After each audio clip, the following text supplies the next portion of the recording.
avons une ligne de bus qui a été mise en place depuis maintenant 10 ans. L'été, on rallonge le parcours habituel qui existe toute l'année jusqu'à la plage de Piémonçon pour permettre à la fois aux habitants d'Arles, aux touristes et aussi aux habitants de Salins de pouvoir se rendre à la plage en bus. La nouveauté depuis 2 ans, c'est qu'on fait un crochet par le centre-village, ce qu'on ne faisait pas d'habitude, on passait tout droit directement à la plage. Et donc depuis 2 ans, on passe par le village afin de permettre aux gens qui viennent d'Arles de pouvoir faire une halte dans le village pour profiter des commerces et partir ensuite à la plage profiter de la mer. Salins-de-Giraud est un village de 2000 habitants qui fait partie de la commune d'Arles et c'est situé tout en bas effectivement à l'embouchure du Rhône.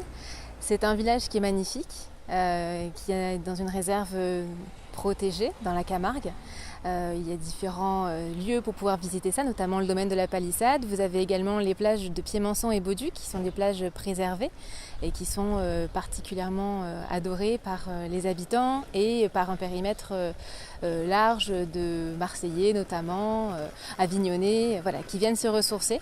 C'est le bout du monde, en même temps c'est ce qui est recherché, c'est vraiment être dépaysé, complètement coupé du quotidien, être dans des vastes étendues de plage avec une mer qui est extraordinaire et avec des activités aussi de kitesurf et tout ce qui est lié au nautique.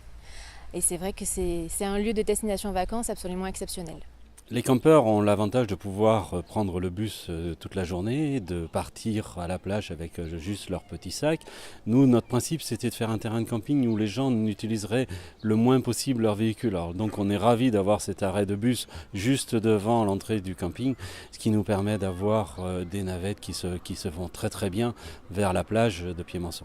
C'est ce qui permet aussi d'éviter d'avoir une surcharge de voitures sur la plage et de trouver un moyen alternatif de transport qui soit dans l'air du temps et qui permette une économie aussi bien au niveau du CO2 que pour les vacanciers. C'est un bienfait pour nous, c'est une évidence. C'est pratique parce que je viens, je n'ai pas besoin de conduire. Je suis en hauteur, donc j'ai une plus belle vue qu'en voiture ou en vélo. Et au retour, je peux roupiller tranquille. Et je rajoute que 1 euro aller, 1 euro retour, franchement, en voiture, ça ne vaut pas le coup. Voilà. Il ne faut pas trop que ça se sache pour que la plage reste déserte. Et rien que pour les initiés.